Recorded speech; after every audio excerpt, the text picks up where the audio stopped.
Ladies Program. With your permission, sir, may I now invite Cabinet Secretary, Honorable Moses Kuria, to give his remarks and continue with the rest of the program. See us, please.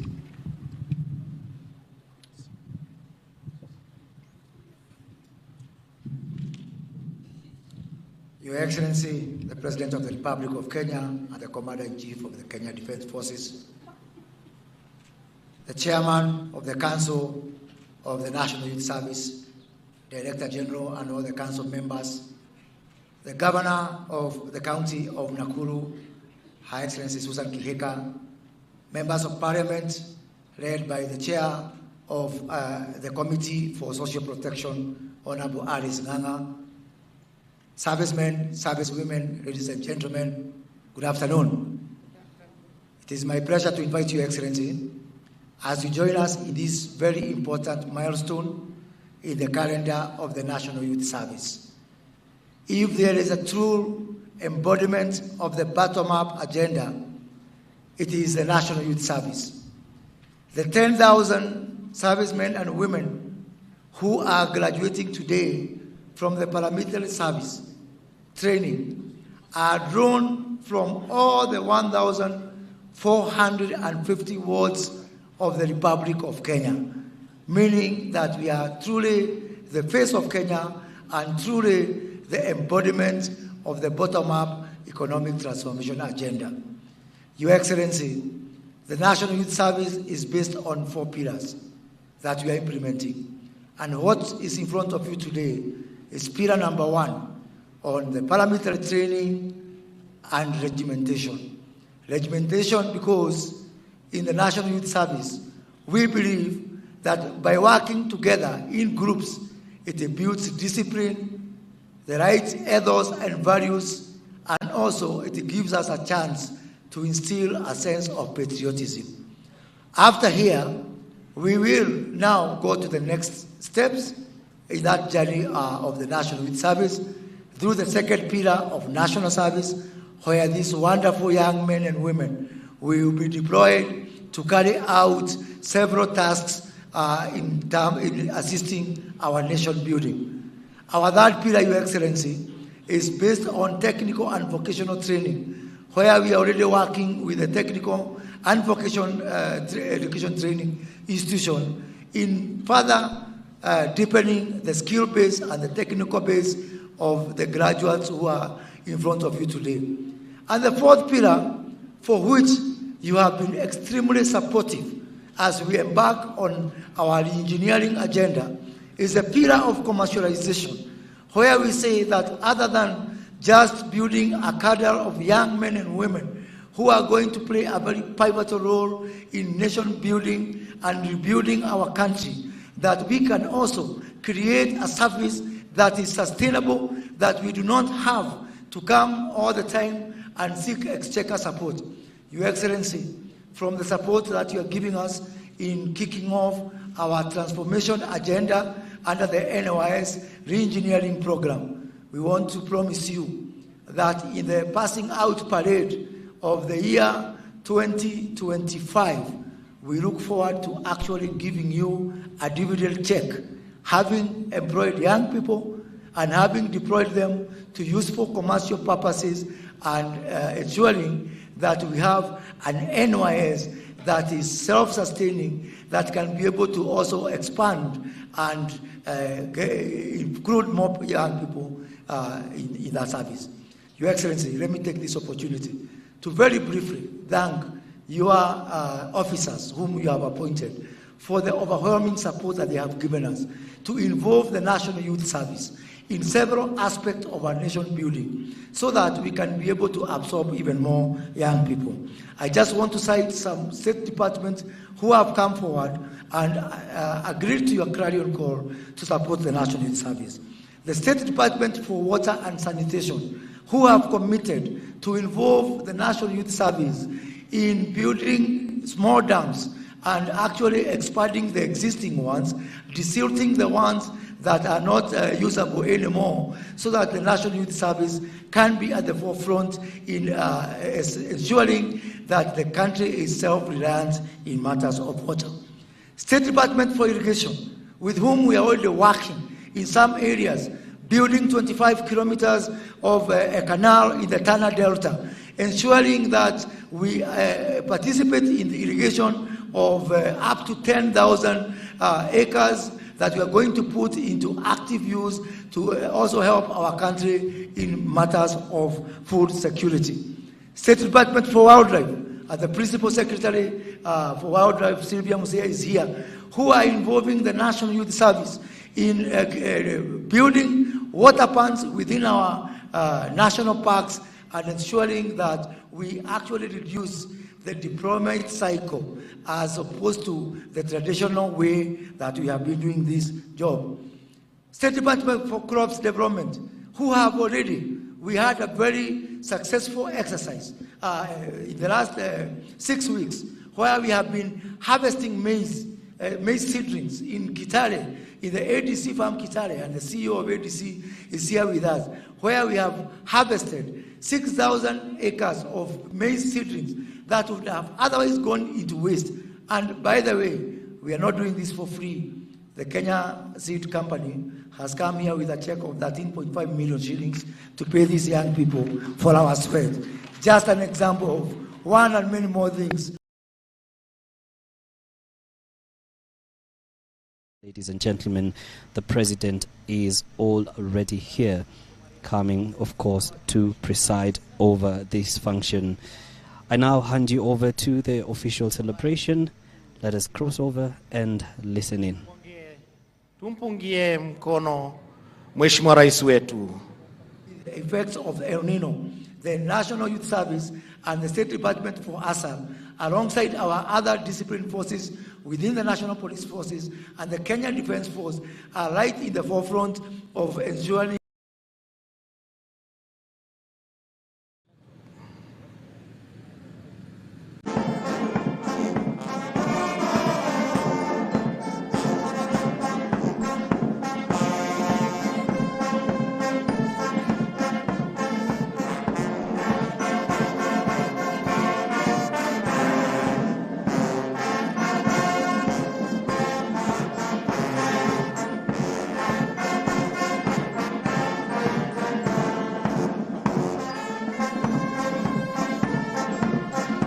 that before the end of this financial year, we are going to plant 200 million trees across the country as we try to also mitigate the effects of the climate change. And again, we are not just doing this as an act of charity. Working with international climate organizations, during the ongoing COP28, we managed to get partnership from the Global Center for Adaptation, from the Africa Finance Corporation, who have agreed to make the National Youth Service a center of excellence in matters of climate adaptation, climate mitigation and resilience. And more importantly,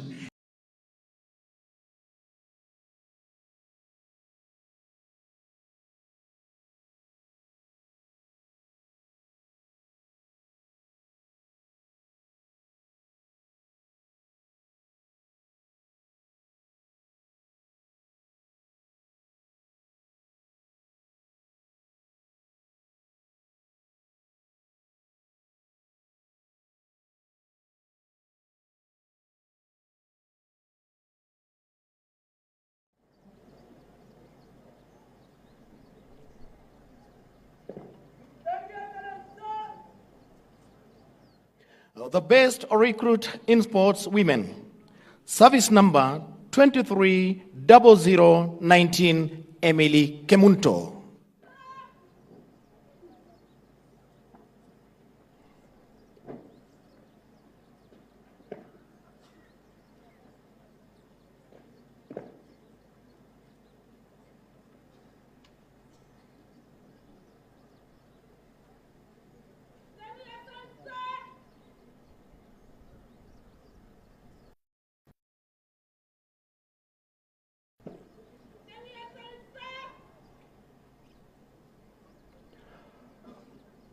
Officer representing the best company men, personal number 2010-02-0094, Senior Sergeant Edwin Marindani.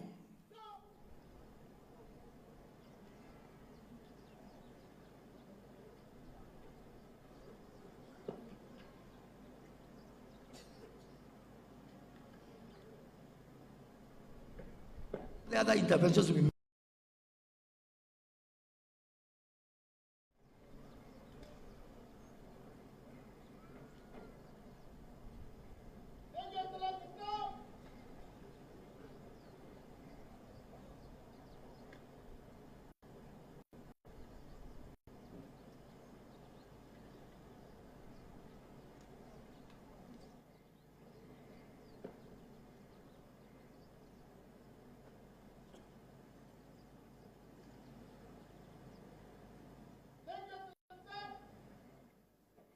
Officer representing the best company women.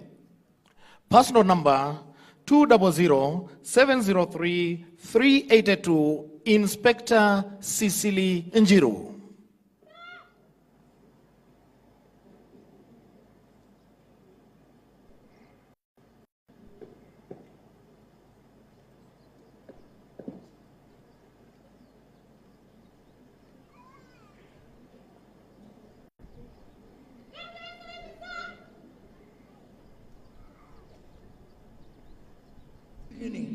The plan which your government is rolling out might appear painful as unpalatable to some. And in fact, we might get complaints here and there.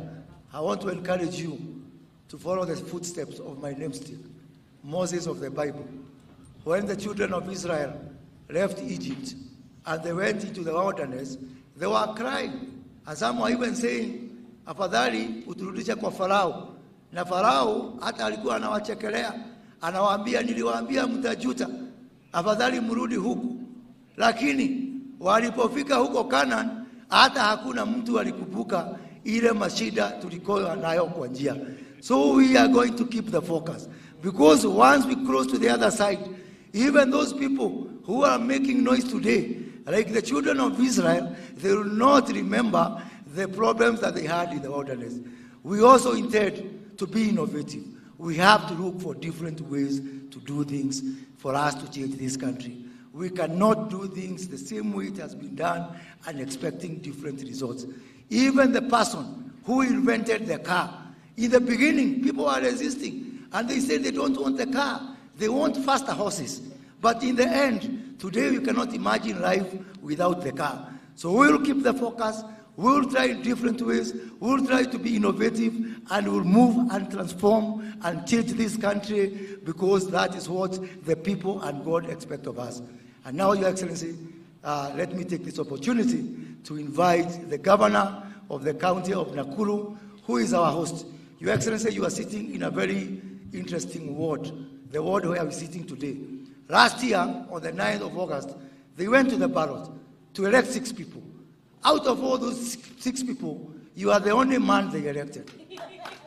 The MCA is a woman, the MP is a woman, the senator is a woman, the women rep obviously is a woman, and the governor is a woman. So if there might be some constitutional issue around that, which I have told Susan we have to look at it, even as we look at the issue of the 2-thirds rule, and you are privileged to represent all of us endangered men species in that endeavor. Madam Governor, welcome.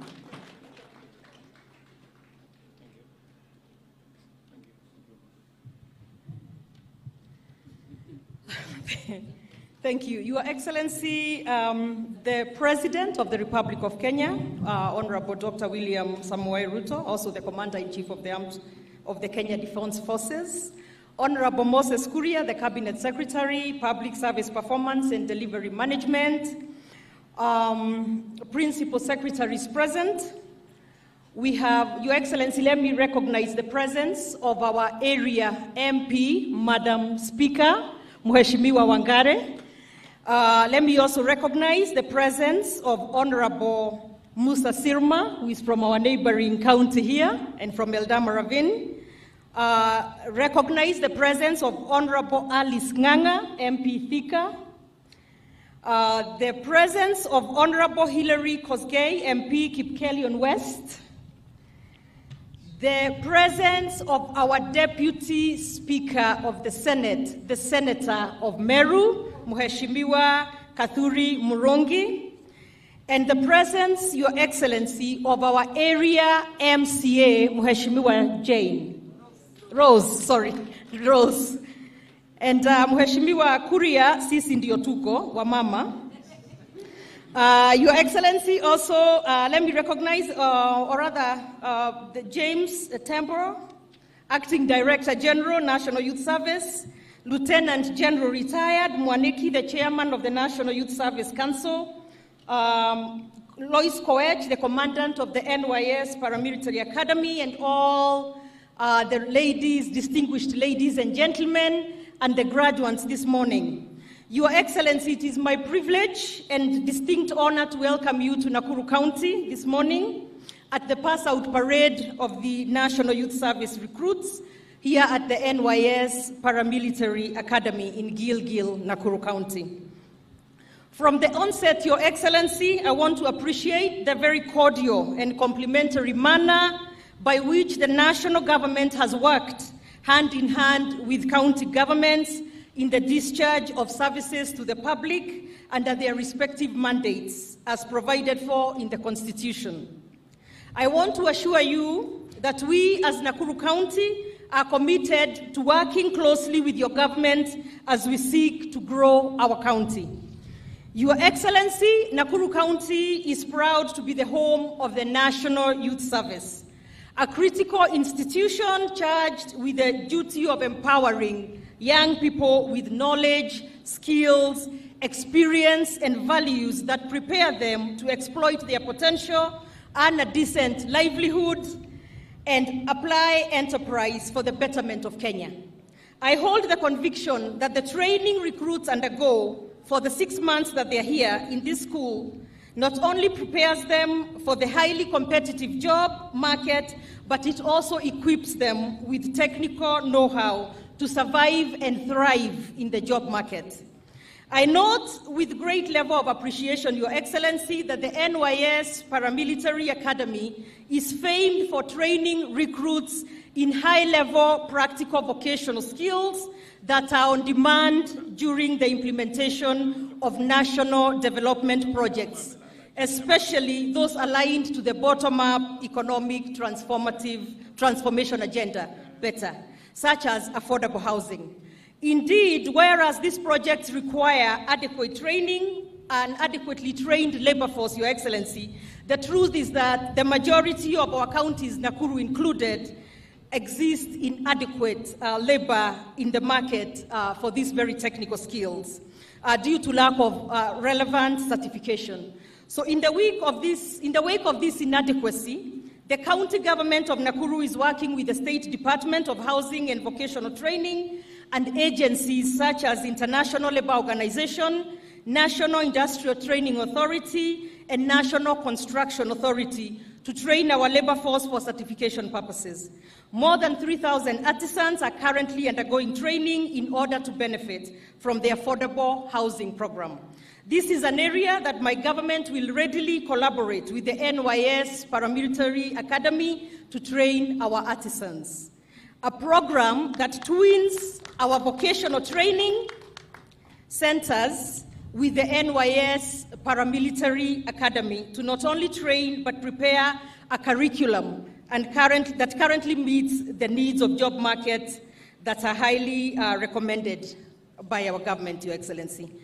Your Excellency, Nakuru has witnessed the high skills of NYS teams, especially during emergencies in areas outlying this college. More often than not, NYS has helped us with fire engine and water bowsers to handle emergencies here in Gilgil and Naivasha. While we are humbled by this timely assistance at our hour of need, we would like to extend this collaboration to cover our key programs such as drilling of boreholes, drainages along our roads, opening up of feeder roads, graveling of roads, desilting our dams, and these basic programs are the roadblocks of our growth, and we are ready to work with the NYS. To the recruits who are passing out today, the NYS is one of the very great training grounds of our government, and we are very thankful for empowering the youth here today. So congratulations to all of you who are graduating today, and we now welcome you to join us in building our nation, the great nation of Kenya. Asanteni. Thank you very much.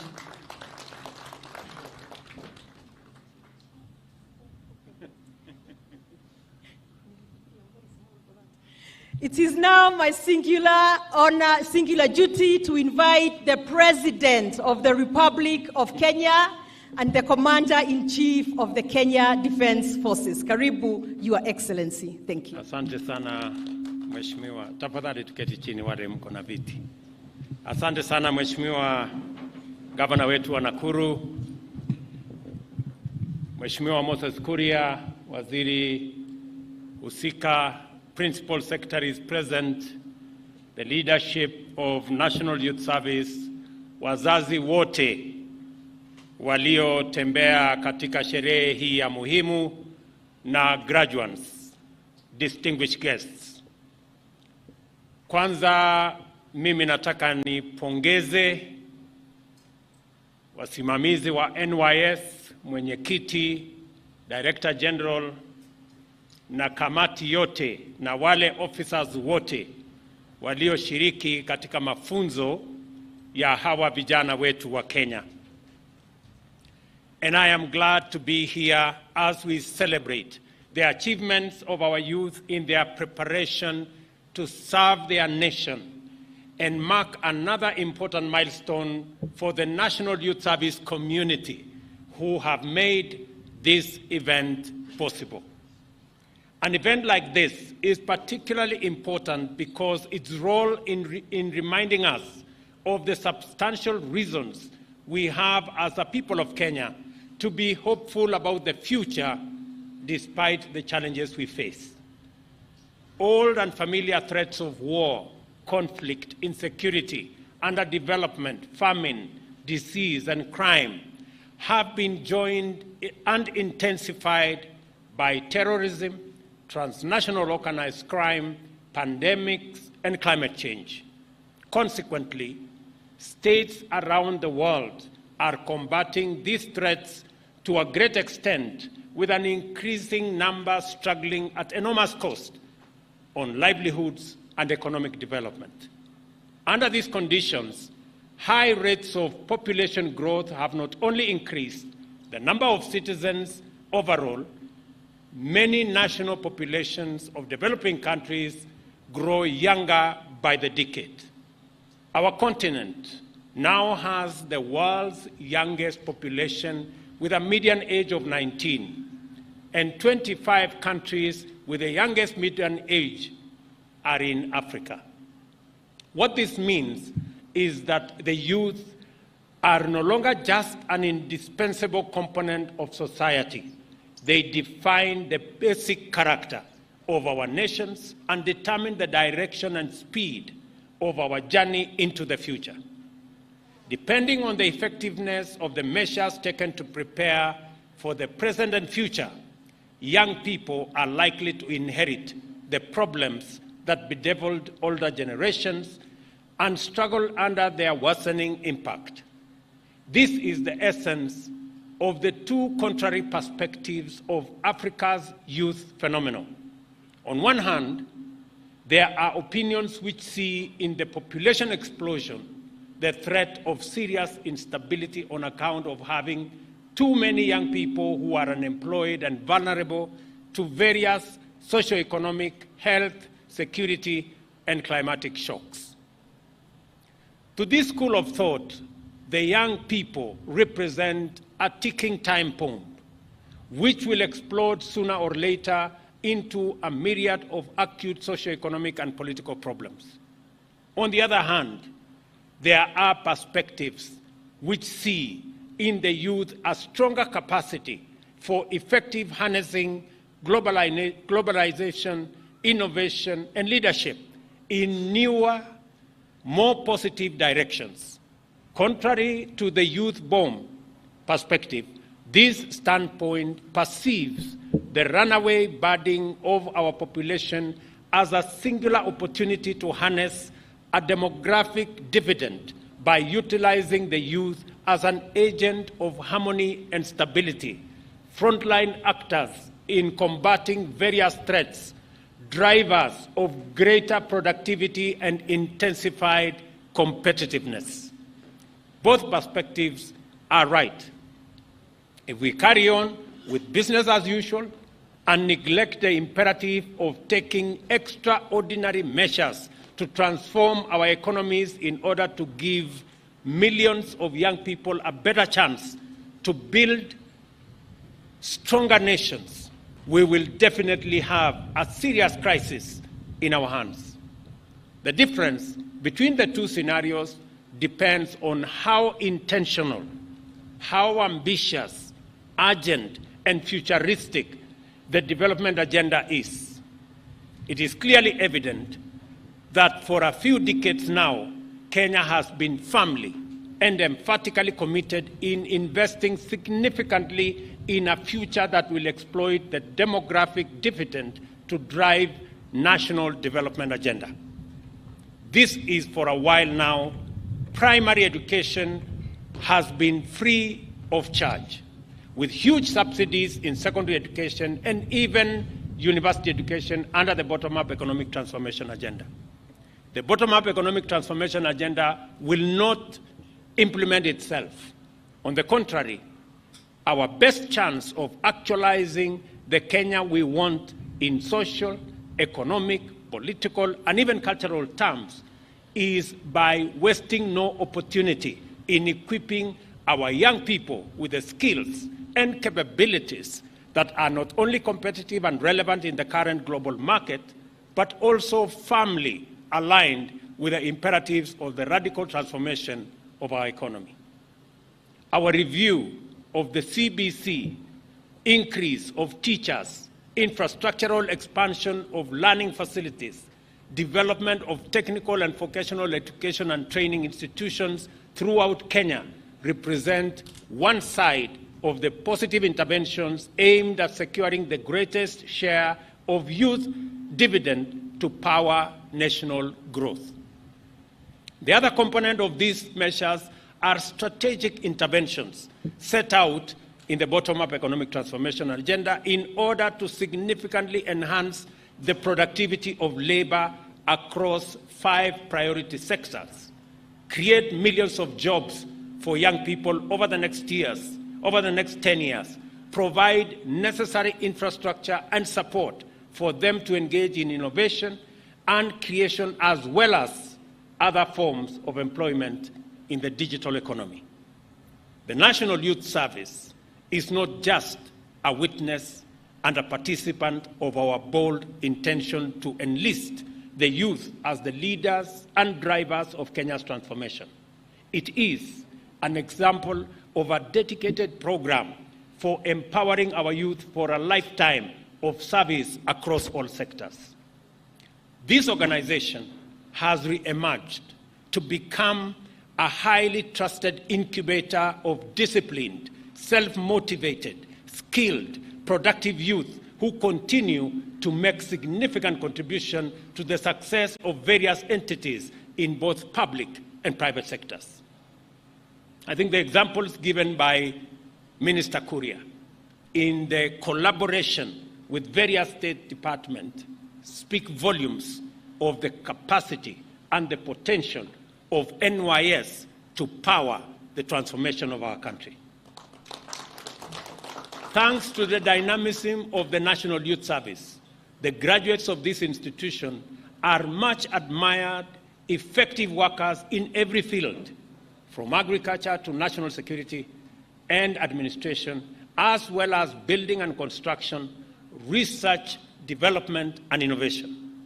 Because of the rationalization of learning pathways in tertiary education, a number are also finding themselves on their way to careers in highly competitive domains. Recognizing the place of youth in national transformation in general, and third of NYS in powering the plan in particular, we have embarked on a strategic re-engineering of the National Youth Service to enhance the capacity of the institution to take up greater numbers of trainees, position it on the path of financial sustainability through revenue generation, thereby creating the conditions to support the expansion of enrollment to 100,000 young people annually in the next 5 years. Let me repeat that this year, we are graduating 10,000 young people from this field. Next year, in the first cohort, it will be 15,000. In the next cohort, it will be 15,000. So next year alone, 30,000 young people from across Kenya will graduate from NYS as we position NYS as the incubator for all other arms of government. And let me report here that when I was here last year, I did commit that we were going to include the National Youth Service in the review of salaries and working conditions of both the police, the prisons, and I committed that we are going to include the NYS, and we did. Let me confirm that as the report was presented to me and to government, National Youth Service, beginning the next financial year, for 3 years, their salaries will be increased by 40% going into the future. Let me also confirm that I have approved the modernization and the re-engineering of National Youth Service so that in February next year, we will have an additional 200 cadets that will be trained to enhance the capacity of National Youth Service to train more servicemen and women as we use NYS to grow the pool of young people that are job ready, that are ready to take up responsibilities in different sectors.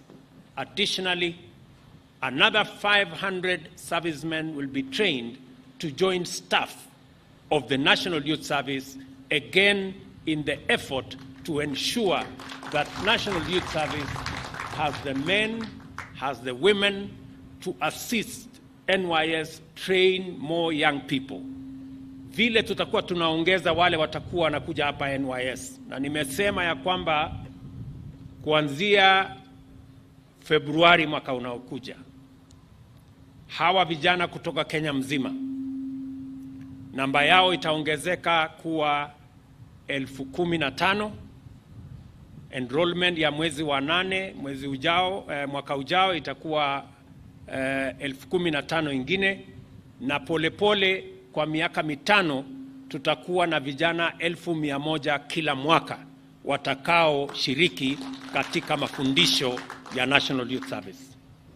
Vile vile nimesema ya kwamba ili kutumia NYS as an incubator, the National Security Council has decided that going forward, all security recruitment, 80% of all security recruitment will be from the National Youth Service.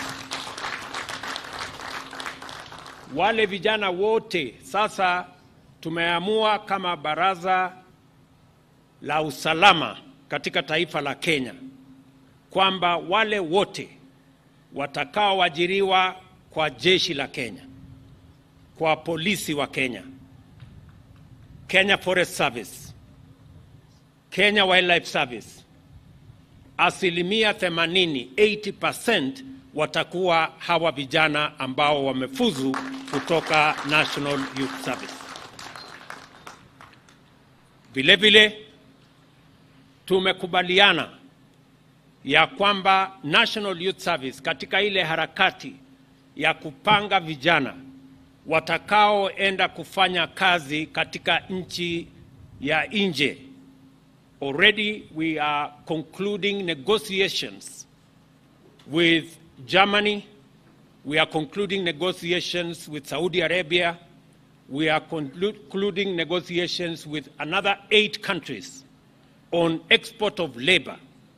And the National Youth Service is going to be the central organization for pre-deployment training so that Kenyans understand what they need to do when they go out for work as labor that is exported from Kenya. Let me also confirm that as part of the modernization of National Youth Service, which we have agreed will be underway, NYS is going to participate in many fields in making sure that they support civil works, as has been said, in the housing program and in many other programs, in dam desilting and many other programs. NYS is also going to participate meaningfully in growing food around Kenya because they have the capacity to do it and they have done it in a very exemplary way. We are going to enhance and modernize the equipment that NYS have. As part of that modernization program, the negotiations I had with Prime Minister Modi last week of the $250 million that we negotiated for agricultural mechanization, 50 million or 7.5 billion Kenya shillings is going to be made available for agricultural mechanization of the National Youth Service. I am therefore instructing the Minister, Moses Kuria, to liaise with Minister Professor Ndungu to facilitate the expedition and expeditious plan to make sure that NYS benefits from the facility that we negotiated last week with the government of India. The strategic plan covering 2023-2028 identifies the appropriate business model and governing framework to deliver the ambitious objectives of the engineering framework that was developed by the National Youth Service leadership in conjunction with a multidisciplinary team of experts led by the University of Nairobi. It is important that the National Youth Service doesn't just offer theoretical and practical training within its campuses, but it also tests its output in the marketplace in order to constantly improve its relevance and competitiveness while generating revenues to sustain its programs. I welcome the suggestion by the Governor of Nakuru to work with the National Youth Service in your TVETs and in your vocational training colleges. We will make this facility available for you or your facilities so that we can use this facility to support your TVET and your vocational institutes. Already, the National Youth Service Reengineering Blueprint is bearing fruit. The service has already expanded the acreage underfoot cultivation to support the food and nutrition security component of our agenda, from 1,600 to 2,500 acres already under production. The National Mechanization Program under the Ministry of Agriculture and Livestock Development is an opportunity to enhance the activity in the Mavoloni and other river field units after the completion of the mega dams intended to supply a total of 1 billion liters of water for irrigation, among other uses. And I look forward to looking at that plan, and I look forward to being brief about the development of that plan so that we can support it and actualize what NYS has planned to achieve. Similarly, it is commendable that the infrastructural expansion of NYS itself is relying on its internal skills and capacities. The construction of the Yada Field Unit will, for instance, use over 80,000 interlocking building blocks in building 6 new classrooms by February 2024. As a result, the Advanced Building School will be able to relocate from this campus to Yatta, thereby creating space for additional recruits, as I said, for the next cycle of recruitment. I congratulate the National Youth Service for completing the development of infrastructure which had remained stalled for many years.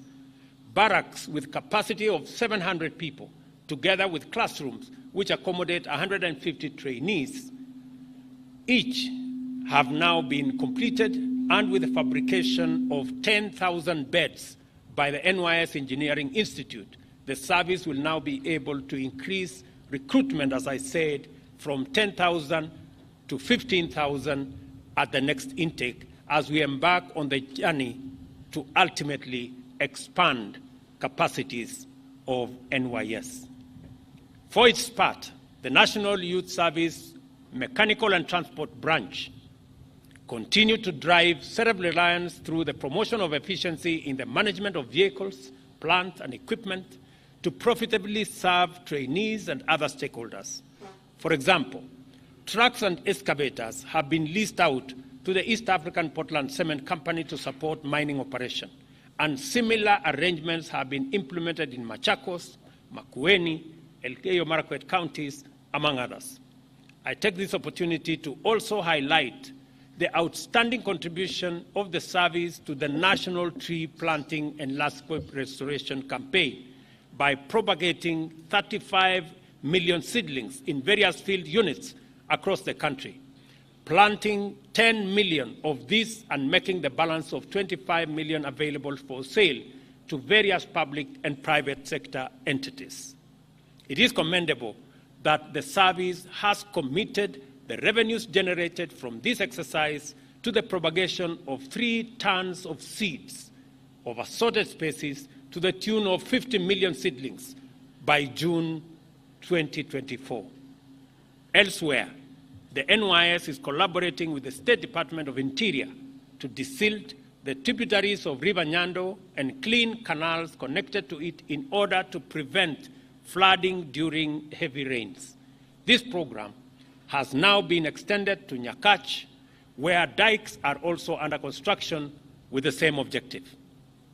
Further, the service has now developed a mature and effective collaboration with the National Police Service in crowd control, securing strategic installations, the provision of emergency response services, including at the Integrated Communication Command and Control Center that is now very useful even as we manage the El Nino challenge. These examples demonstrate how busy the NYS is in meeting the great demand for its capacities in many sectors, and therefore its emerging role in taking our young men and women to the center of productive involvement in national transformation. The National Youth Service, ladies and gentlemen, therefore provides an eloquent answer to how Kenya has approached the youth question. We are systematic, intentional, and determined to succeed in equipping our nation's young people with capabilities and capacities to contribute effectively to the radical socio-economic transformation of our country by developing their knowledge, skills, talents, and abilities to make sure that not only is every single Kenyan youth productive, but that they are competitive enough to hold their own anywhere in the world. Every day, through consistent investment, robust strategy, and deliberate implementation, we bring the nation closer to the abundant fruits of our young and youth dividend. With our youth, our investment in the future is secure, and our capacity to confront the daunting challenges of today and tomorrow is strong.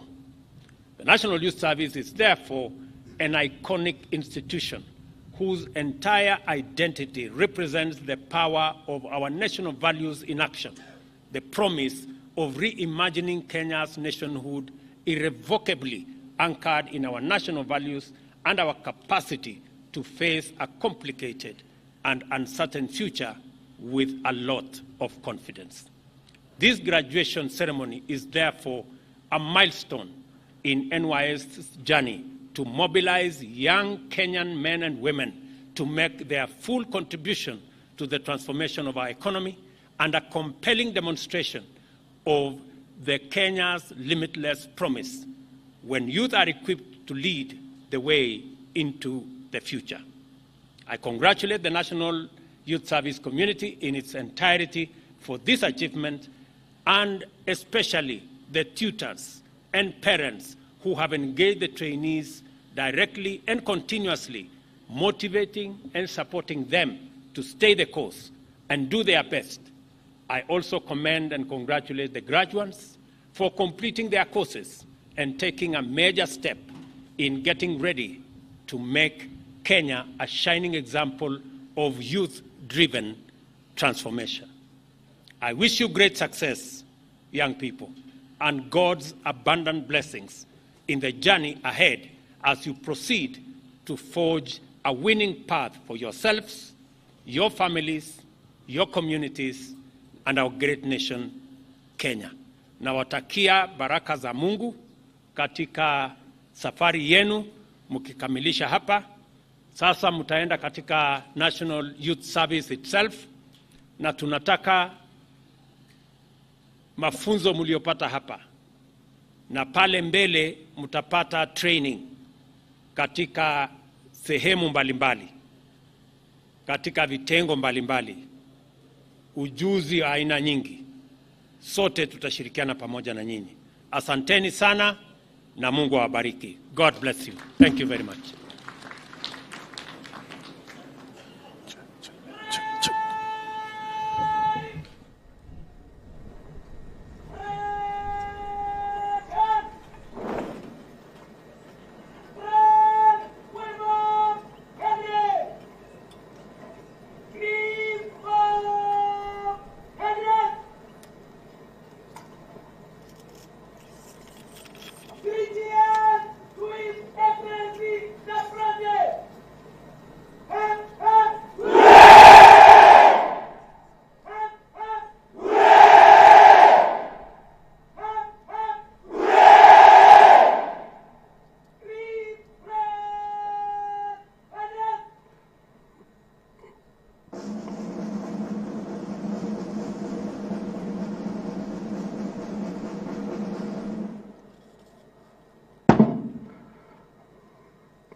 Basi baada ya shangwe tatu kwa Mheshimiwa Rais, ni wakati wake mkuu wa gwaride hili kuja mbele ya Mheshimiwa Rais kumwomba idhini ili apate kuliondoa gwaride lake uwanjani.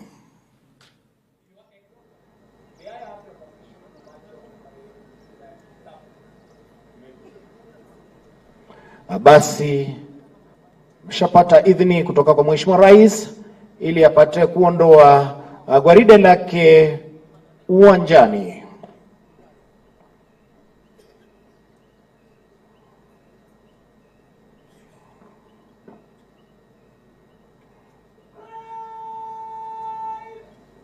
Mheshimiwa Rais, naomba tukae tafadhali.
Mheshimiwa Rais wakiwa wamejiunga katika makundi ya battalion.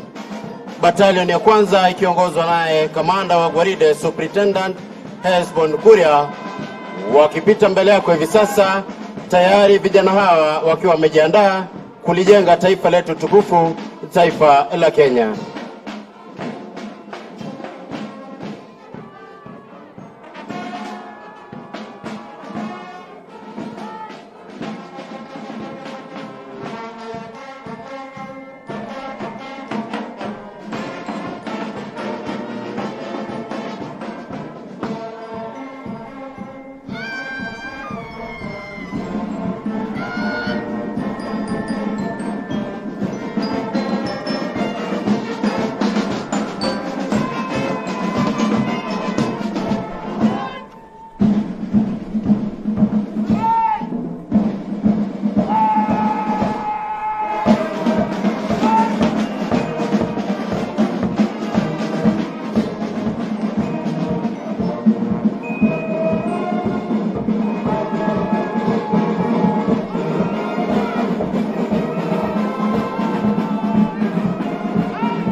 Mheshimiwa Rais, inayopita mbele yako hivi sasa ni battalion ya 6.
Mheshimiwa, inayopita hivi sasa ni battalion ya 21 kati ya battalion 24 ambazo zinatoka uwanjani kwa ajili ya utayari wa kujenga taifa.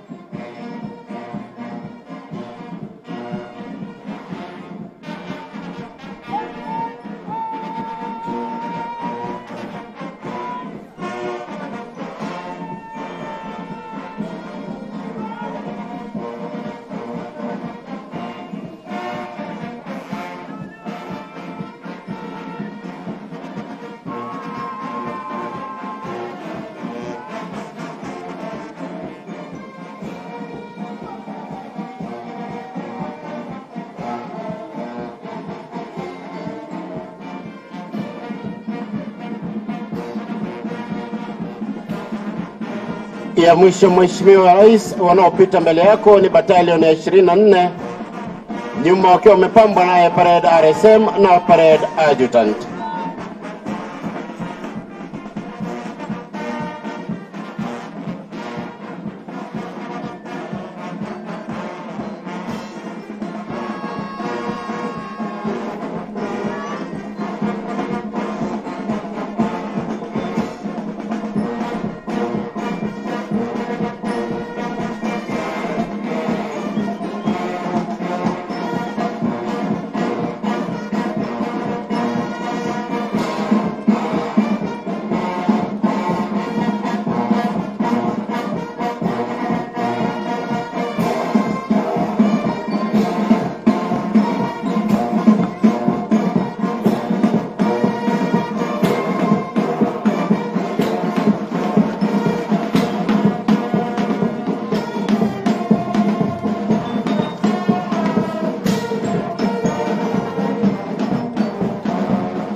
Basi Mheshimiwa Rais, anayekuja mbele yako ni mkuu wa gwaride hili ambaye ndio hubuni gwaride zote za vijana wa huduma kwa taifa. Nyuma yake ikiwa Director of Music, akuja mbele ya mgeni wa heshima kuconfirm ya kuwa wamemaliza kazi yao.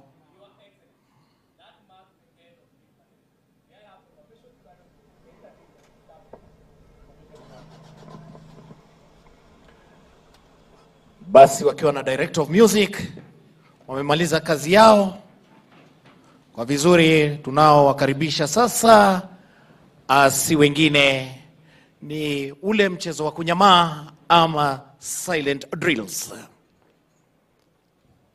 Basi anaingia katikati mwa uwanja ndiye anayeongoza mchezo huu wa silent drills, Inspector Jackson Kimani akisaidiwa na Koplo Nicholas Achola, Koplo Sheila Korir na Private Joseph Kungu. Basi kwa kawaida askari lazima aombe ruhusa kwa mgeni wa heshima ili apate kuendelea na maonyesho ambayo anayo.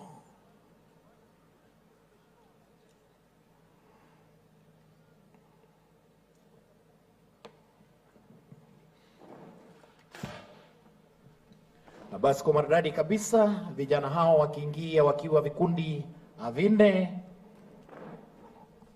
kiona maonyesho tofauti tofauti.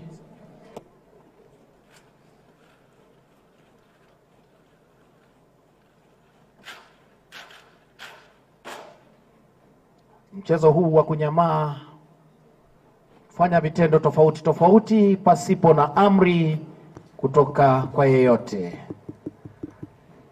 Basi naomba tujumuike, tufurahikie maonyesho ambayo hao vijana watakao tuonesha.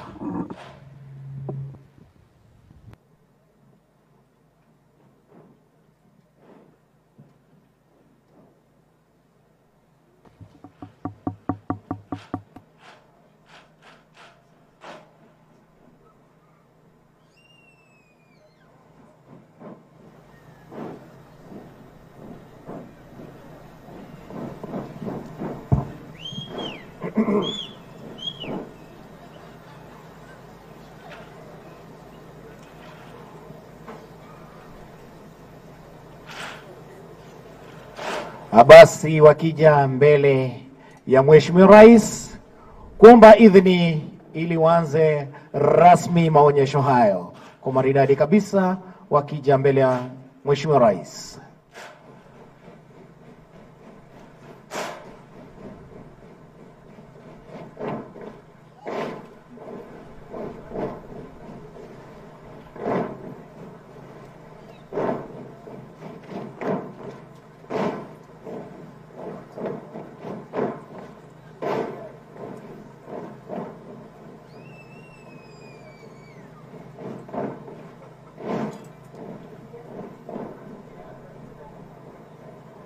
Naambiwa ya kuwa kama hujapita hesabu hapa hupawezi.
Basi kwa maridadi wakielekea upande ule mwingine kuchukua wakuu wao ili kuja mbele ya Mheshimiwa Rais kumwomba idhini ili wapate kuondoka uwanjani.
Basi asante sana, tuwape makofi vijana hawa.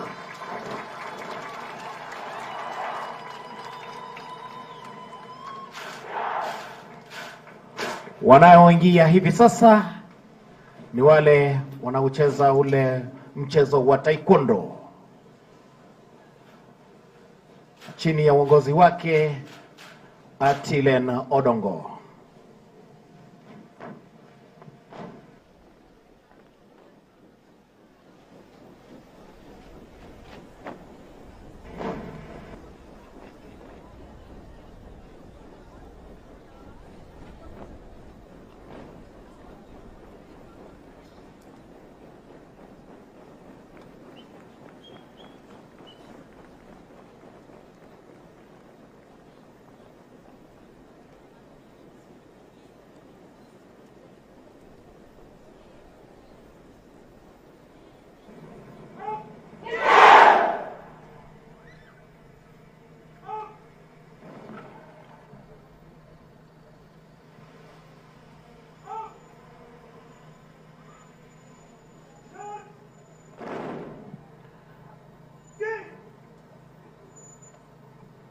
Aomba ruhusa ili apate kuanza mchezo huu wa taekwondo.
Atumpe makofi tafadhali, asante sana.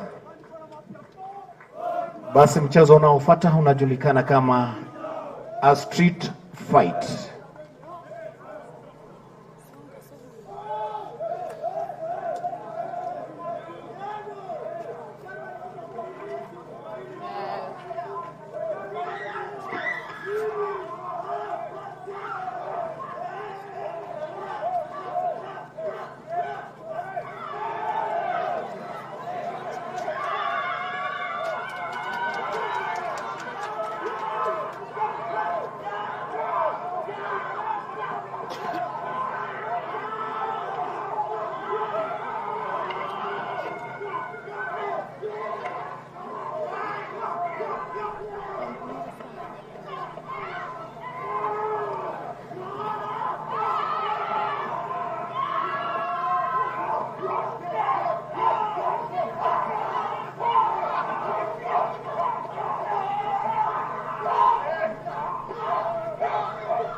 Basi tunaambiwa strength of a woman. Kazi yake nzuri, Madam Commandant, Madam Lois Koech.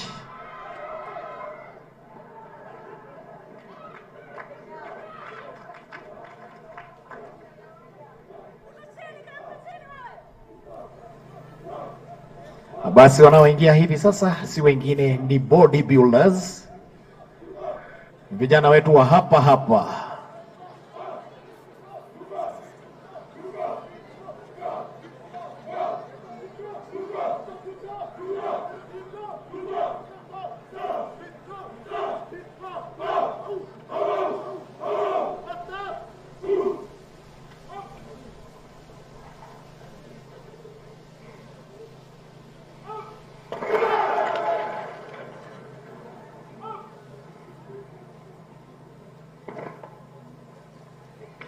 Basi Mheshimiwa Rais, hawa vijana wetu hawakuli sana. Naomba tuchukue calculator zetu, huwa wanakula kilo 400, tugawane na hawa vijana tujue wanakula kilo ngapi kila moja.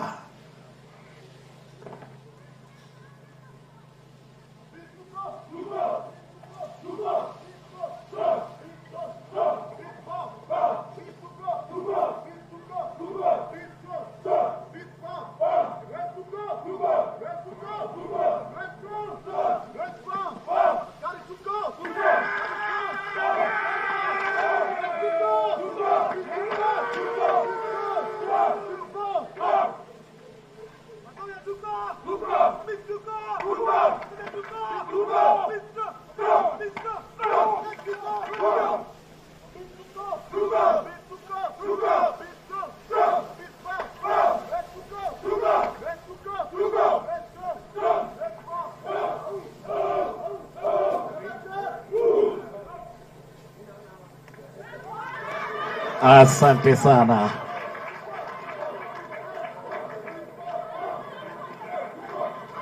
Basi wakiwa wamemaliza,